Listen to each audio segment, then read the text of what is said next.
أعوذ بكلمات الله التامات. L'utilisation des plantes. Elle est très importante, l'utilisation des plantes dans le traitement de mal occultes. Les grands savants d'islam, ils ont dit وراء كل نبتة حكمة ربانية. Derrière chaque plante créée par Allah, une sagesse divine. Et les djinns d'aujourd'hui ne sont pas comme les djinns d'avant. Les djinns d'aujourd'hui sont plus forts qu'avant.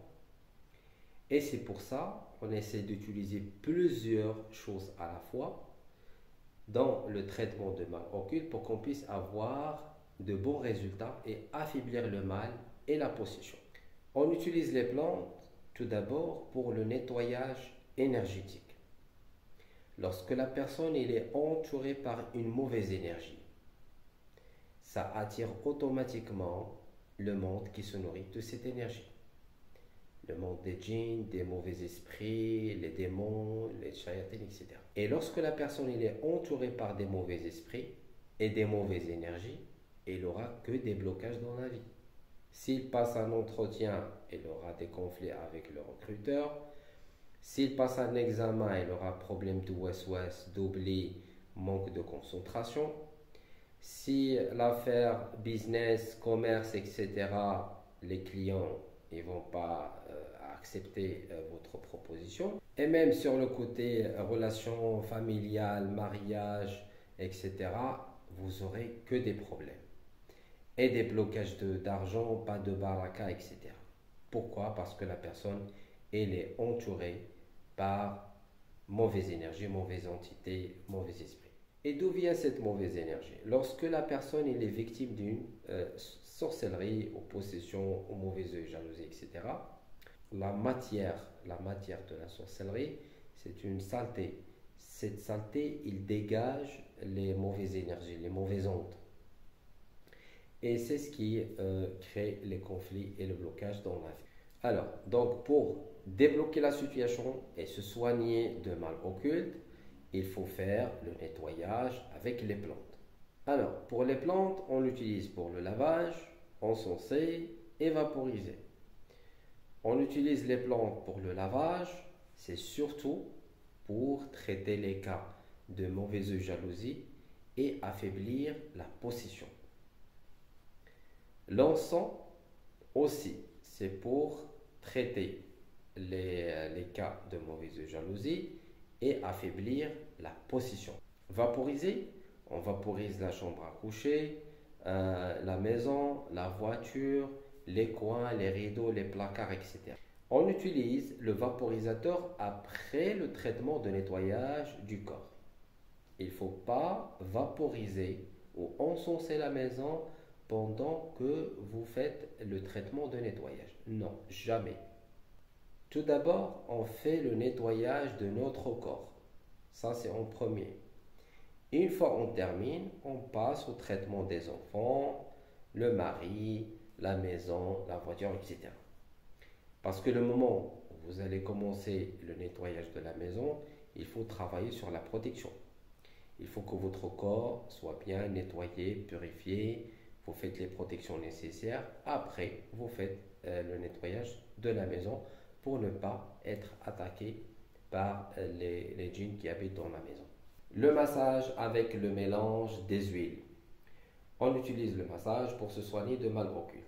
Alhamdulillah, maintenant, on arrive à préparer nos produits nous-mêmes pour assurer une bonne qualité du produit, 100% naturel, on le coranise pour avoir de bons résultats. Bi'idnillahi ta'ala.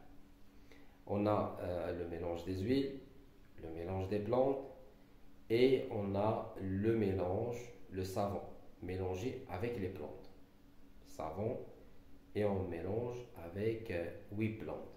On a déjà essayé et testé les produits qui sont disponibles sur le marché, mais la majorité utilise les produits chimiques et on ne trouve pas les résultats qu'on souhaite.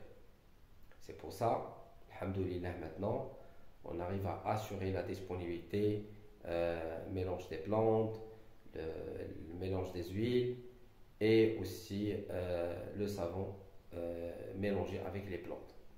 Alors, lorsque vous écoutez les ruqya que je vais vous envoyer et vous allez encenser et vaporiser, vous aurez des douleurs, des taches sur des parties du corps.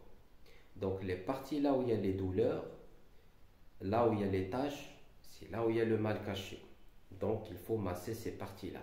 Si vous n'avez pas les taches ou les douleurs, il faut voir pendant que vous écoutez le ruqya, là où il y a les réactions, les picotements, chaleur, froideur, lourdeur, etc. Il faut masser ces parties-là. Généralement, c'est entre les épaules, le cou, en bas du dos, en bas du ventre, le ventre, la poitrine et la gorge, par exemple. Donc ça dépend de type de balle. Donc ça c'est en général. On utilise le massage la nuit avant de dormir. Masser les parties douloureuses. Comme ça, plus que le huile reste dans le corps, plus que ça nettoie et ça affaiblit la position. Pour ceux qui ont les cauchemars, les attaques pendant la nuit, le djinn amour, etc., ils utilisent le musc noir avec. Le musc noir, surtout sur les parties douloureuses et sur les parties intimes. Alors, on a dit ruqya, le lavage encensé, le massage, le musc noir. Le sixième élément, c'est les dhikr et les invocations. Je vous donne deux types de dhikr. Il faut savoir qu'il y a le dhikr de protection générale, pour se protéger contre les attaques, tout ce qui est renouvellement de la sorcellerie dans les rêves, etc. Et on a le dhikr de la lumière. La protection, elle est très très importante. Parce que vous travaillez pour nettoyer le corps, etc. Et il faut protéger votre corps contre toutes sortes d'attaques de renouvellement à travers les invocations et le dhikr que je vous donne. Ça, c'est par rapport à la protection. Le dhikr de la lumière que je vais vous donner, ça va vous donner de l'énergie, du courage, de la force spirituelle qui vous permet d'avancer dans le chemin de la guérison. Parce que le chemin de la guérison, c'est pas du tout facile. Ça affaiblit le corps. Parfois, vous perdez de l'espoir, pas d'énergie, pas de force pour continuer. Mais Inch'Allah, avec ce dhikr-là, vous aurez l'énergie, la force, le courage, l'espoir pour avancer dans le chemin de la guérison.